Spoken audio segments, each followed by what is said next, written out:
আসসালামু আলাইকুম স্যার। ওয়ালাইকুম আসসালাম ওয়া রাহমাতুল্লাহি ওয়া বারাকাতুহু। জি, আমি জামাই থেকে বলছিলাম। আমার প্রশ্নটা হলো যে যদি কারো সামর্থ্য থাকা সত্ত্বেও মানে সে নিজের পোশাক আশাক জামা কাপড় মানে দৈনন্দিন জীবনযাপনের প্রয়োজন মেটানোর ক্ষেত্রে কতটুকু সে করলে তার মানে শিথিলতা মানে কি বলে এটাকে মানে কৃপণতাও হবে না, আবার বিলাসিতা বা মানবতা হবে না। তো এটা কিভাবে আমরা বুঝবো? আমরা তো রাসূল সাল্লাল্লাহু আলাইহি ওয়াসাল্লামের জীবন প্লাস সাহাবাদের জীবন থেকে তো এটা বুঝি যে তারা অনেক সীমিতভাবে চলছেন, কি গোশ খাইতেন না, অবরোধ প্রাণ সচরাচর রাসূল সাল্লাল্লাহু আলাইহি ওয়াসাল্লাম মানে কম ধরা আমরা কিভাবে ব্যালেন্স করবো আমাদের গুনাহ হয়ে যাবে না? এটা এই ক্ষেত্রে যে বুঝতে পেরেছি শরীয়তের সঠিক মাসলা যদি এই ক্ষেত্রে বলি, তো আজকাল এই মাসলার উপর আমলকারী লোক মনে হয় খুঁজেই পাওয়া যাবে না। কথা বোঝা গেছে? আর তা হচ্ছে যে একজন মানুষের জন্য দুটো কাপড় যথেষ্ট। একটি কাপড় ধুয়ে দেবে, আরেকটি কাপড় পরিধান করবে কাপড় বদলানোর জন্য। এর বেশি আরও অতিরিক্ত যদি অনেক সময় হতে পারে যে আরেকটি কাপড়ের প্রয়োজন হতে পারে, সেজন্য তিনটি রাখবে। তিনটির বেশি কাপড় রাখা অতিরিক্ত, যতই সচ্ছল ব্যক্তি হোক না কেন। কিন্তু আজকাল এমন কি আছে, সাধারণ যারা মানুষ একেবারে, তাদেরও দেখবেন যে কতগুলি কাপড় যে আছে আল্লাহ ভালো। আর বিশেষ করে মহিলাদের তো বলতে হবে না, হাদিস ওয়ালা হারাজ, 40-50টা তো সীমিত করা যাবে না। কত যে কাপড় আছে, এরা যে কি করে আল্লাহর কাছে হিসাব দেবে আল্লাহ ভালো জানেন, আল্লাহ ভালো জানেন। আমি মনে করি যে তিনটি কাপড় একজন পুরুষ নারীর জন্য যথেষ্ট। একজন স্বামী তার স্ত্রীকে তিনটি কাপড় যদি দেয়, যে তোমার কাছে তিনটি কাপড় আছে, একটা খুলবে একটা পরবে, আর একটা অতিরিক্ত ধুয়ে রাখবে বাই চান্স কোনো কিছু হইলে, হ্যাঁ তো যথেষ্ট। ফরজ আদায় হয়ে গেছে, তার ফরজ আদায় হয়ে গেছে, কোনো কৃপণতা এখানে নেই। জি, আর আমরা আসলে আয়াতকে আমাদের মতো করে বুঝেছি। জি, একটু আগে বুঝলাম কোরআন হাদিসকে বুঝতে হবে সালাফে সালেহিনের মানহাজের বুঝে, হ্যাঁ তাদের বুঝটাকে নিতে হবে। তারা কি ও আম্মা বে নেমাতে রব্বেকা ফাহাদ্দেস, রবের নিয়ামত, হ্যাঁ ফাহাদ্দেস বয়ান করো, হ্যাঁ বয়ান করো, হাদ্দেস প্রকাশ করো, মানে বেশি বেশি যা পয়সা যখন এসেছে তখন ব্যাস ভোগবিলাসিতা করো, হ্যাঁ আর 10-20টা জোড়া রাখো কাপড়ে, এইগুলো করেছেন নাকি? না, মোটেই না, মোটেই না। তো এই আয়াতের তর্জমা আসলে এটা নয়, এই আয়াতের তাফসীর এটি নয়। ও আম্মা বে নেমাতে রব্বে ফাহাদ্দেস মানে আপনি বলুন আলহামদুলিল্লাহ, আল্লাহ আমাকে যথেষ্ট দিয়েছেন, আল্লাহ আমাকে সুস্থ রে, আলহামদুলিল্লাহ, অন্তর থেকে আল্লাহ শুকরিয়া। হাদ্দেস বিশ্বকর, আলহামদুলিল্লাহ অন্তর থেকে আলহামদুলিল্লাহ, জবান দ্বারা আলহামদুলিল্লাহ, আমল দ্বারা আল্লাহর নিয়ামত খেয়ে ভোগ করে আল্লাহর ইবাদত বন্দেগী ফরজ ওয়াজিব আদায় করা, নেকির কাজ বেশি বেশি করা, গুনাহ থেকে বেঁচে থাকা, আল্লাহর নিয়ামতকে গুনাহর কাজে, আল্লাহর অসন্তুষ্টির কাজে না লাগানো। জি, এইভাবে ফাহাদ্দেস। আর ফাহাদ্দেস মানে এই নয় যে এত টাকা পয়সা আছে কি করছেন, আর ভালো ভালো খাবেন, ছেলে মেয়েকে ভালো ভালো খুব খাওয়াবেন, আর ভালো ভালো পড়বেন, আর সারা পৃথিবী ভ্রমণ করে বেড়াবেন, ছেলে মেয়েদেরকে প্রতিটি আপনার ছুটিতে ভ্যাকেশনে আপনার নিয়ে যাবেন, বিভিন্ন দেশ ঘোরাবেন, সিঙ্গাপুর ঘোরাবেন, তো ইউরোপ আমেরিকা ঘোরাবেন, তো প্যারিস নিয়ে যাবেন। আরে কোথায় পেলে এসব? কোথায় পেলে এসব ইসলাম নয়। এইসব বুঝগুলো বাদ দিতে হবে আমাদেরকে, যে এসব দুনিয়াদারদের বুঝ, সুবিধাবাদীরা, হাওয়া কুপ্রবৃত্তির অনুসারী। আল্লাহ হেফাজত করুন, আল্লাহ হেফাজত করুন রব্বুল আলামিন। জি, ও আম্মা বে নেমাতে রব্বিকা ফাহাদ্দেস। হাদ্দেস মানে পাশের লোক কাপড় পাচ্ছে না, পাশে এতিম আছে, পাশে বিধবা আছে, দেশে কত অসহায় লোকেরা রয়েছে, তাদেরকে দেন, তাদেরকে দেন, তাদেরকে সচ্ছল করেন, তাদেরকে দাঁড় করে দেন, তারাকে কাজে লাগিয়ে দেন, সমাজের ভিক্ষুক কমান, মুসলিম সমাজের দারিদ্র মোচন করেন। জি, জনকল্যাণমূলক কাজ করেন, দিনের খেদমতে আল্লাহর নিয়ামতকে ব্যয় করুন, টাকা পয়সা দিয়েছেন, মসজিদ করেন, মাদ্রাসা করেন, ইসলামী সেন্টার করেন, ইসলামী দাওয়ার কাজ করেন। আল্লাহ বুঝার তৌফিক দান করুন। মোটেই না যেভাবে বুঝছেন আপনার ইসলাম, এভাবে ইসলাম বুঝলে আল্লাহর কাছে ফেসে যেতে হবে। জি, আল্লাহ রাব্বুল আলামিন যেন সঠিক বুঝ দান করেন এবং কোরআন সুন্নাহকে, সাহাবাই কেরামদের আদর্শ সামনে রেখে এবং তাদের বুঝকে সামনে রেখে বুঝে আমল করার তৌফিক দান করেন। জাযাকুমুল্লাহ। বলেন। আমার প্রশ্নটা হচ্ছে, আমার এক মামার তরফ আর কি চাকরি করে, তো আপনার ডান্স নিয়মিত শোনেন, তো উনি একটা ছোট আমাকে ভিডিও পাঠিয়েছে, যে ওই হাদিসের সম্পর্কে জানতে বলেছে যে তোমাদের সামনে এমন একটি যুগ আসবে যখন ঈমান ও আমার সুন্নতকে ধরে রাখা হাতে আগুন ধরে রাখার মতো হবে, আর ওই সময় যদি একটি মৃত সুন্নতকে জীবিত করতে পারো তাহলে 50 জন শহীদ সাহাবীর নেকি পাবে। তো এই হাদিসটি কি সহিহ না? তো এই সম্পর্কে আপনার কাছে জানতে চাইছি। যে হাদিস সহি, জি এ হাদিস সহি, কিন্তু সকলে তাতে সামিল নয়। কে কোন অন্তর নিয়ে ইসলামের প্রতি আমল করছেন, কতটা আমল করছেন সেটা দেখার বিষয় রয়েছে, এটা ঢালাভাবে না। আর আপনার ধরেন আজকাল যে প্রতিকূল অবস্থা ইসলাম পালন করছে, নিশ্চয়ই এর ফজিলত অবশ্যই আছে। যখন একজন মানুষ মুসলিম দেশে বসবাস করে, মুসলিম সমাজে বসবাস করে, মুসলিম পরিবেশে বসবাস করে, মুসলিম যেখানে সংখ্যাগরিষ্ঠ সেখানে বসবাস করে, আর এক জায়গায় নিরুপায়, সেখান থেকে কোথাও যেতে পারছে না, সংখ্যালঘু, সেখানে ইসলাম পালন করা খুবই কষ্টকর, দিন বা শিরক বিদআত থেকে বেঁচে থাকা খুবই কষ্টকর। তারপরে তৌহিদ সুন্নতকে আঁকড়ে ধরে আছে, মার খাচ্ছে, লাঞ্ছিত হচ্ছে, তারপরে তৌহিদ সুন্নত হচ্ছে বেদাতি এলাকায়। হ্যাঁ, অবশ্যই এদের ফজিলত হয় যদি আল্লাহ সন্তুষ্টির জন্য করে। হ্যাঁ, আল্লাহ সন্তুষ্টির জন্য হইতে হবে, দুনিয়ার কোনো গরজ যাতে না থাকে, তাহলে হ্যাঁ ফজিলত পাবে ইনশাআল্লাহ। তো যারা প্রতিকূল অবস্থায় আছেন আর সেখান থেকে হিজরত করাও সম্ভব হচ্ছে না, তাদের জন্য আশা করি এই ফজিলতগুলি আছে। তবে যথাযথ ইসলাম পালন করতে হবে, আর গুনাহ থেকেও বেঁচে থাকতে হবে।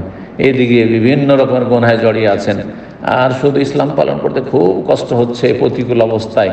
সুতরাং আমি ওই সাহাবায়ে কেরামদের মতো ফজিলত পাবো আর শহীদদের মতো ফজিলত পাবো বড় আশা করে থাকলে খালি হবে না। আজকাল অনেকে আশা করছেন ওই 70,000 বিনা হিসাব বিনা আযাবে জান্নাতে যাব, তার মধ্যে আমি সামিল হব, শুধু আমি চিকিৎসা নেব না, আর আমি রুকিয়া ঝাড়ফুঁক করে নেব না কারো কাছে, আর জীবনে বিভিন্ন পাপে যে জড়িয়ে আছেন ওগুলোর কী হবে, ওগুলোর কী হবে? আল্লাহ হিদায়াত দান করুন। আসলে মূল বিষয় এখানে আল্লাহর প্রতি অতি তাওয়াক্কুল, আস্থা ভরসা বোঝানো হয়েছে, কিন্তু তার আগে ফরজ অজেবের হেফাজত সুন্দর হইতে হবে, হারাম নাজায়েজ থেকে বেঁচে থাকতে হবে, অঙ্গ প্রত্যঙ্গের গুনাহ থেকে বেঁচে, বিশেষ করে কাবিরা থেকে বেঁচে থাকতে হবে, আর সবসময় তওবা করে নিজেকে আপডেট রাখতে হবে। তারপরে আল্লাহর ওপর যদি খুব বেশি তাওয়াক্কুল থাকে, আর সেসব তাওয়াক্কুল আস্থা ভরসার আপনার একটি দিক হচ্ছে যে আপনি কারো শরণাপন্ন হয়ে বলছেন না, জীবনও বললেন না যে আমাকে একটু ঝাড়ফুঁক করে দেন, হ্যাঁ, তাহলে তখন ফজিলত হাসিল করবেন। তো হাদিসগুলোকে এত সহজভাবে বুঝে নিয়ে আর নিজেই আদার ব্যবসায়ী আর জাহাজের খবর, জি কথা বোঝা গেছে। এইদিকে হাটে ঘাটে মাঠে কোথাও আদা বিক্রি করে, আর ও জাহাজের স্বপ্ন দেখছে, তো কেমন করে হবে? আল্লাহ বোঝা তৌফিক দান করুন। জাযাকুমুল্লাহ। আসসালামু আলাইকুম ওয়া রাহমাতুল্লাহি ওয়া বারাকাতুহু। ওয়ালাইকুম আসসালাম ওয়া রাহমাতুল্লাহি ওয়া বারাকাতুহু। জি সম্মানিত সাহেব, আমি মুর্শিদাবাদ থেকে আমিন শেখ। মাশাআল্লাহ, বলেন। আমার প্রশ্নটা হলো যে আমাদের যে ব্যাকলাইনে, মানে আমাদের কলকাতায় ব্যাকলাইনের কাজ, তো ব্যাকলাইনের কাজে ওই জায়গাতে 20 জন মতো জামাত করে সরাব হয়ে যায়। তো কোনো সময় ইমাম সাহেব থাকে না, বা ইমাম মানে কেউ ভালোভাবে কোরআন পড়তে পারে না, যিনি পড়তে পারে তিনি কোনো সময় থাকেন না। মসজিদ আছে? মসজিদ আছে ওখানে? মসজিদ কারখানার মধ্যে। আচ্ছা, কেন মসজিদে যাওয়ার অনুমতি নাই? মসজিদ অনেক দূরে হয়ে যাচ্ছে, আর এখানে একটা 20 জনের মতো জামাত হয়, আর ওই জামাতে মানে যিনি নামাজ পড়ান তিনি শুদ্ধভাবে কোরআন পড়তে পারেন না, এমনি বাংলা মুখস্থ করেছে, বাংলা বই দেখে। মতো অবস্থায় আমার পেছনে সালাত হবে কি? যদি সূরা ফাতিহা বড় ভুল থেকে, লাহানে জালি থেকে মুক্ত, শুদ্ধ পড়তে পারে, লাহানে খাফি হালকা ভুল হোক কোনো অসুবিধা নেই, কিন্তু এমন বড় ভুল না হয় যেটাকে লাহানে জালি বলা হয় কেরাতের ভাষা, তাজউইদের ভাষায়, যাতে অর্থ পাল্টে যাবে।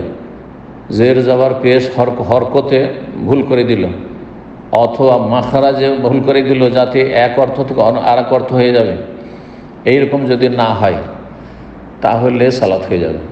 আমতার জায়গায় আনামত করলে সালাত হবে না। হ্যাঁ, এইরকমই কেউ যদি দলিন পড়ে তাহলে মাখরাজে ভুল করলো, তখন অর্থ পাল্টে যাবে, তো তখন মুশকিল সালাতে। বাকি সূরা ফাতিহা ঠিক করার পরে অন্য সূরা পড়া সুন্নত না পড়লেও যেখানে সালাত হবে, সুতরাং তাতে যদি বড় ভুলও থাকে সালাত হয়ে যাবে, তার পিছনে তারও সালাত হয়ে যাবে, আর মান সাহাদ সলাতহু সাহাদ এমামতহু, একটি কায়দায় ওলামা ইকরাম বলেছেন যার নিজের সলাত ঠিক তার এমামতি ঠিক।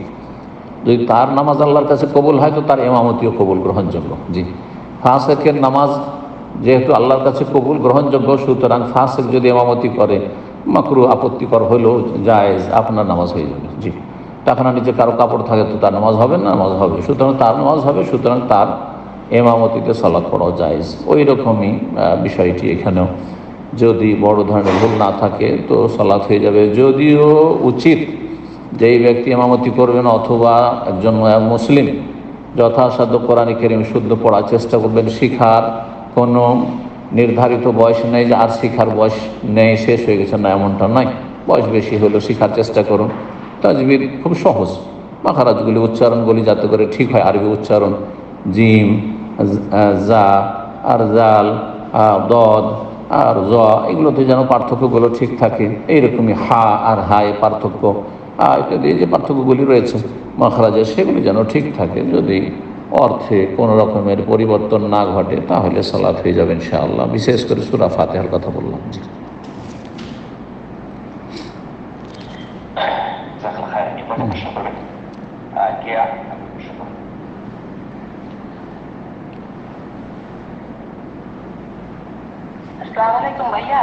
ওয়ালাইকুম আসসালাম ওয়া রাহমাতুল্লাহি ওয়া বারাকাতুহু। জি বলেন। ভালো আছেন? জি আলহামদুলিল্লাহ, বলেন। ওই যে আমি ওই প্যারালাইসিস নিয়ে বলছি। বলেন বলেন, আল্লাহ ভালো। যে আমি ছোটবেলা থেকেই বেশিরভাগই আমি বেদাতের মধ্যেই বড় হয়েছি, আমি ওকে ভালো জানতাম না। এখন আমার আল্লাহ যখন হেদায়েত দিতে আলহামদুলিল্লাহ। তো আমি ছোটবেলা থেকে প্রতিটা সালাতে বিসমিল্লাহ সহকারে আলহামদুলিল্লাহ যে সূরাটা পড়বো তার ইয়ের সাথে বিসমিল্লাহ এইভাবে আমি পড়ি প্রতিটা রাকাতে। এটা কি আমার ঠিক হচ্ছে? আর আরেকটা যেটা, আমি যেমন প্রায় রাতে আমার ঘুম হয় না, সারা রাত জেগে থাকি শুয়ে শুয়ে। আমি কি ওই অবস্থায় কি যে কোনো মানে রাত 12টার পর থেকে বা 2টার পর থেকে আমি তাহাজ্জুদ সালাত করতে পারবো, নাকি ঘুম থেকে উঠেই করতে হবে এটা? সালাত পড়ার ক্ষেত্রে সূরার আগে বিসমিল্লাহ পড়া সুন্নাত। সূরা ফাতিহা হোক অন্য সূরায় হোক, সূরা শুরু করার বিসমিল্লাহ পড়বেন। কিন্তু সূরা ছাড়া, কোরআনে কারীমে সূরা ছাড়া, যেমন সানা সুবহানাকা পড়ছেন, আল্লাহু বাইদ বাইনি পড়ছেন, সেখানে বিসমিল্লাহ পড়লে বেদাত। আত্তাহিয়াত পড়ছেন, আত্তাহিয়াতে অনেকে বিসমিল্লাহ বিসমিল্লাহ আত্তাহিয়াতু লিল্লাহ বিসমিল্লাহ আল্লাহুম্মা সাল্লি আলা মুহাম্মদ, তো বেদাত, জায়েজ নয়। কিন্তু সূরার আগে, যে কোনো সূরার আগে, এমনকি আয়াত যদি সূরার মাঝখান থেকেও পড়েন তবু বিসমিল্লাহ পড়লে কোনো দোষের কথা নয়। একমাত্র সূরা তাওবার আয়াত পড়লে শুরু থেকে অথবা মাঝখান থেকে বিসমিল্লাহ পড়বেন না, এটাই হচ্ছে সুন্নাত। কিন্তু বাকি কোরআনে কারীমের আয়াত পড়ার ক্ষেত্রে বিসমিল্লাহ পড়ে কোনো দোষণীয় না। আপনার প্রশ্ন থেকে এটি বুঝলাম। তাহাজ্জুদের ক্ষেত্রে জিজ্ঞাসা করছেন যে তাহাজ্জুদের জন্য কি ঘুম থেকে উঠেই তাহাজ্জুদ শুরু করতে হবে? আমার ঘুম হয় না, তারপরে রাত 1টা 2টাতে যখন ঘুম হচ্ছে না তাহাজ্জুদ শুরু করতে, কোনো দোষ না। এসব পরে পরে কেউ যদি তাহাজ্জুদ পড়ে না তবুও যায়, মাঝ রাতেও যায়, শেষ রাতে যায়, শেষ রাতে উত্তম। হ্যাঁ, আপনি শেষ দিকে যদি পড়েন রাতের শেষ তৃতীয় অংশে, এটা বেশি উত্তম। কিন্তু মিন কুল্লিল লাইলি কাদ আওতারা রাসূলুল্লাহ সাল্লাল্লাহু আলাইহি ওয়াসাল্লাম, হাদিসে রয়েছে রাসূলুল্লাহ সাল্লাল্লাহু আলাইহি ওয়াসাল্লাম রাতের প্রতিটি অংশে তাহাজ্জুদ বেতর পড়েছেন। মিন আউয়ালিহি ওয়া আওসাতিহি ওয়া আখিরি ওয়া ইনতাহা উইতরুহু ইলা সাহর, কখনো প্রথম দিকে, কখনো মাঝখানে, কখনো শেষ দিকে। আর জীবনের শেষ দিকে নবী সাল্লাল্লাহু আলাইহি ওয়াসাল্লাম শেষ রাতে বেতর তাহাজ্জুদ পড়তেন। সুতরাং শেষ দিকে পড়া উত্তম। ঘুম থেকে উঠেই তাহাজ্জুদ পড়তে হবে, এই ধারণা যারা পোষণ করে তারা ভুল বুঝে। তাহাজ্জুদ মানে ঘুম পরিত্যাগ করা। ঘুম পরিত্যাগ করা মানে এই নয় যে একবার ঘুমিয়ে উঠে শুরু করতে হবে, এটা নয়। রাতটা ঘুমের জন্য আপনি ঘুম ত্যাগ করে এই তাহাজ্জুদ পড়ছেন, এইটাই তাহাজ্জুদ। হ্যাঁ, সেটা এসা পরে কেউ দোকানপাটে ছিল, কাজকর্মে ছিল, তারপরে এসে তাহাজ্জুদ পড়া শুরু করলো, কোনো অসুবিধা নেই। আশা করি বিষয়টি বোঝা গেছে। সুতরাং কোনো আপত্তি নেই যারা বলে থাকে যে একবার ঘুমিয়ে নিতে হবে তারপর উঠে শুরু করতে হবে, না, মোটেই না। এই রকমের ফতোয়া আসলে শরীয়তে নাই। যদিও বেশিরভাগ নবী সাল্লাল্লাহু আলাইহি ওয়াসাল্লাম এমনটা করেছেন, এটা করলে ভালো, কিন্তু এটা কোনো শরীয়তের বিধান নয় যে তাহাজ্জুদের জন্য ঘুম শর্ত। জি।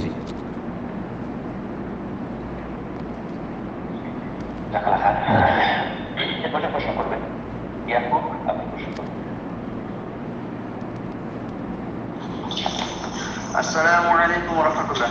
ওয়ালাইকুম আসসালাম ওয়া রাহমাতুল্লাহি ওয়া বারাকাতুহু। জি, দাদা আপনার আল্লাহর জন্য খুব ভালোবাসি। আহাব্বাকুমুল্লাহ, জাযাকুমুল্লাহ খাইর। বলেন। কেমন আছেন স্যার? আল্লাহ ভালো রাখেন, আলহামদুলিল্লাহ ভালো আছি। জি, দাদা আমি মুর্শিদাবাদের ফরাক্কা থেকে বলছিলাম। মাশাআল্লাহ। বলেন, কি নাম? নাম ভাইরা ইয়াকুব ডাকে, কিন্তু নাম ভালো নেই।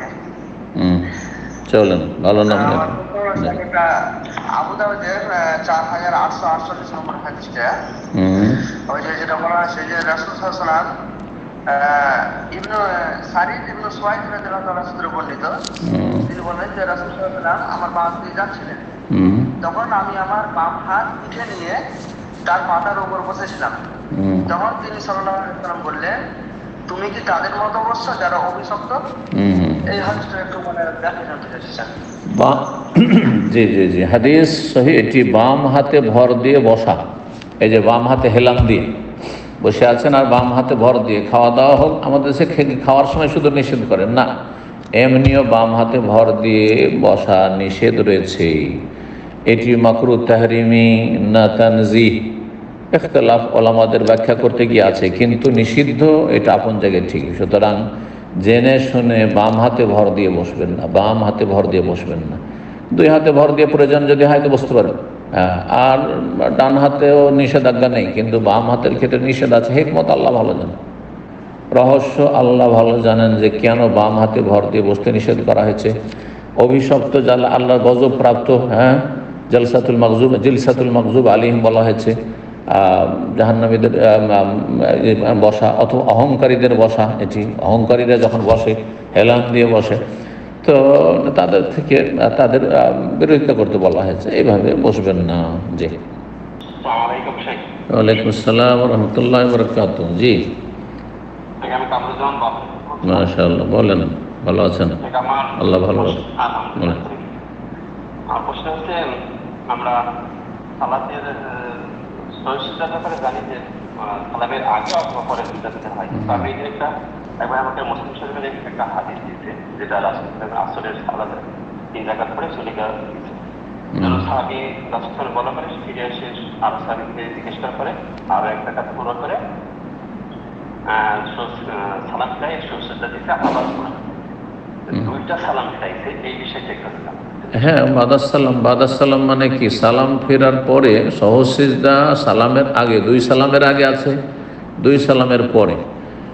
যদি 2 সালামের আগে হয় তাহলে আগে সহসিজদা তাহিয়াত বা যা পড়ার হয়ে গেল, তারপরে সহসিজদা করে সালাম ফিরে দিলেন, তাহলে তো 2 দিকে 2টা সালাম, মানে একটাই সালাম। আর যদি মনে করেন বাদাস সালাম হয়তো সালাম ফিরে দিলেন, তারপরে সহসিজদা করলেন, তো সহসিজদা করে ছেড়ে দেবেন, সহসিজদা করার পর আবার সালাম ফিরতে হবে অবশ্যই। সহসিজদা করার পরে আবার সালাম, 2টি সহসিজদা, আর তারপরে তখন ডান দিকে সালাম, বাম দিকে সালাম ফিরবেন। তো শেষখানে আবার আমাদের সম্মানিত ভাই শেখ ইকরাম সাহেব যে ঘোষণা করলেন, হয়তো আপনারা শুনেছেন, আবার আপনাদের স্মরণ করিয়ে দিচ্ছি, তা হচ্ছে যে আমাদের এখানে সময়ের পরিবর্তন হচ্ছে। আমরা যেহেতু সারা পৃথিবীর ভাই বোনদের সাথে নিয়ে এই প্রোগ্রামটি করছি, এজন্য সবার সময়ের লক্ষ্য রাখা সম্ভব হচ্ছে না। তবে আমরা যথাসাধ্য অধিকাংশ ভাই বোনদের সুবিধাটা সামনে রাখার চেষ্টা করছি। আর তারপরে সালাতের সময়গুলি বিশেষ করে, আর তারপরে আমরা প্রোগ্রাম করার চেষ্টা করছি যথাসাধ্য। তো আমাদের প্রোগ্রাম আগে এমনটা হতো যে রাত্রে হতো, সবসময় রাত্রে হতো, তো অনেক বেশি রাত হয়ে যেত। তারপরে আমরা চিন্তা করলাম যে কিছুটা সময়, বছরের কয়েকটা মাস আমরা দিনে আসর থেকে মাগরিব, সৌদি আর আসর থেকে মাগরিব করে নিই। যদিও নিউ ইয়র্ক, কানাডা বা আমেরিকা, কানাডা যারা রয়েছেন তাদের জন্য একবার সকাল সকাল 9টার দিকে হচ্ছে, অনেকের অভ্যাস রয়েছে সকালে ঘুমানো, তাদের জন্য খানিকটা হয়তো কষ্টকর ঘুমানোর কারণে, কিন্তু তারা যদি দিন শেখা আগ্রহী হন অবশ্যই তাতে থাকবেন, আর থাকছেন আলহামদুলিল্লাহ, জাযাকুমুল্লাহ খাইর, এতদিন ছিলেন। যখন আমরা এশা পরে করতে যাচ্ছি সৌদি আরবে, কারণ মাগরিব এশার মাঝখানে সৌদি আরবে খুব কম সময়, 1 ঘন্টা, আর আমাদের প্রোগ্রাম 1.25 ঘন্টার বেশি, 1 ঘন্টা 15 মিনিট থেকে 20 মিনিট হয়ে যাচ্ছে। তো যার ফলে আমরা মাগরিব এশার মাঝখানে রাখতে পারছি না, তো এশা পরে রাখতে হচ্ছে, আর না হলে আসর পর রাখতে হচ্ছে। এখন আসর পরে খানিকটা জটিলতা আমাদের, আর এশা পরে যথেষ্ট আজকাল সময় থাকছে আলহামদুলিল্লাহ। এশাটা আমাদের এগিয়ে চলে এসেছে, 8টার আগে ধরেন এশা শেষ এখন। তো আমরা 8টার সময় এখানে সৌদি আরবের সময় 8টার সময় প্রোগ্রামটি করতে পারবো। তাহলে বাংলাদেশে হবে 8 3 11, ভারতে হবে আপনার 10:30টায় শুরু আমাদের প্রোগ্রাম, আর আমেরিকার হবে আপনার দুপুর 1টার সময়। তো এই ক্ষেত্রে এর আগে যখন আমরা আসর পর করছিলাম তখন ভারত বাংলাদেশের ভাইদের কারো হয়তো এশার সময় বা মাগরিবের সময় হয়ে যাচ্ছিল, মাগরিবের সময় কারো এশার সময়, এই সমস্যাগুলি হচ্ছিল। তো ফরজটা পড়ে চলে আসবেন, কিছুক্ষণ ছুটলো, তারপরে এসে আমাদের সাথে অংশ নেবেন, এরকম করে আমরা চালিয়েছি, কারণ সবার খেয়াল রাখা সম্ভব হচ্ছে না। এখন আমরা যখন এশা পরে করব তখন আমাদের আমেরিকা কানাডার ভাইদের জন্য খানিকটা এরকম হবে যে হয়তো তাদের ওই জোহরের সময়টা একটু কাছাকাছি সময় চলে আসবে, যদিও জোহর ওনাদের 1টার সময় শুরু করছি, হয়তো তার পরে 2টোর দিকে অথবা জানি না 1:45 এইরকম হয়তো তাদের জোহর, তাদের টাইম হিসাবে, যেটা হোক না কেন। আর যদি একান্ত আমাদের আলোচনার ভিতরে তাদের জোহরের সময় পড়ে আর মসজিদের কাছে আছে, মসজিদে যাচ্ছেন, তো ফরজটা পড়ে চলে আসবেন, ফরজটা পড়ে এসে অংশ নেবেন আশা করি। কারণ সবার সুবিধা আমরা করতে পারছি না, কারো যদি সুবিধা হচ্ছে তো কারো অসুবিধা হচ্ছে, সব দিক মিলিয়ে আমরা পরামর্শ করে সিদ্ধান্ত নিয়েছি যে আগামী সপ্তাহ থেকে ইনশাআল্লাহ, আগামী রবিবার থেকে 27 তারিখ হবে, 27 আগস্ট ইনশাআল্লাহ তাআলা প্রোগ্রাম সৌদি সময় রাত 8টার সময় হবে, বাংলাদেশ সময় রাত 11টায়। আশা করি 12টা সোয়া 12টার মধ্যে প্রোগ্রাম শেষ হবে, আর রাত্রে সবাই ফ্রি হয়ে বসতে পারবেন। বাংলাদেশে ভারতের ভাই বোনেরা তারা বেশি বেশি অংশ নিতে পারবেন, এমনকি পশ্চিমা দেশে যারা ইউরোপ আমেরিকাতেও আছেন তাদের জন্য অনেকটা সুবিধা হবে আশা করি। আল্লাহ তৌফিক দান করুন এবং আল্লাহ রাব্বুল আলামিন আমাদের সময়ে যেন বারাকা দান করেন। যেসব ভাই বোনেরা আমাদের সাথে আজকে থাকলেন অথবা নিয়মিত থাকার চেষ্টা করেন অথবা দিন কোরআন সুন্নাহ থেকে শেখার চেষ্টা করেন, মানহাজে সালাফের অনুসরণের চেষ্টা করেন, শিরক বিদআত থেকে আর গোমরাহি থেকে বেঁচে থাকার চেষ্টা করেন, আল্লাহ তাদের জীবনে আল্লাহ যেন অনেক অনেক বরকত দান করেন এবং সমস্ত বালা মুসিবতে আল্লাহ হেফাজতে রাখেন। তাদের যারা শত্রুতা করে ঘরের বাইরে, তাদের অনিষ্ট থেকে আল্লাহ হেফাজত করেন। আল্লাহ রাব্বুল আলামিনের কাছে দোয়া করি আল্লাহ মুসলিম উম্মার হেফাজত করুন, মুসলিম উম্মাকে আল্লাহ রাব্বুল সমস্ত রকম শার থেকে, বালা মুসিবত থেকে, পাপ থেকে, অন্যায় থেকে, জুলম অত্যাচার থেকে, জুলমের শিকার হওয়া থেকে আল্লাহ রাব্বুল আলামিন যেন বাঁচিয়ে রাখেন। জালেমের জুলুমকে আল্লাহ যেন দূর করেন এবং জালেমকে যেন আল্লাহ ধ্বংস করেন। আল্লাহ রাব্বুল আলামিনের কাছে দোয়া করি আল্লাহ যেন জালেমদের হাতকে ভেঙে দেন, জালেমদের যেন টুকরো টুকরো করে দেন। আল্লাহ মজ্জিকহুম কুল্লা মুমাজ্জাক, আল্লাহ মজ্জিকহুম কুল্লা মুমাজ্জাক, আল্লাহ মজ্জিকহুম কুল্লা মুমাজ্জাক। ওয়া সাল্লাল্লাহু সাল্লাম আলা নবিয়িনা মুহাম্মদ ওয়া আলা আলিহি ওয়া সাহবিহি আজমাইন।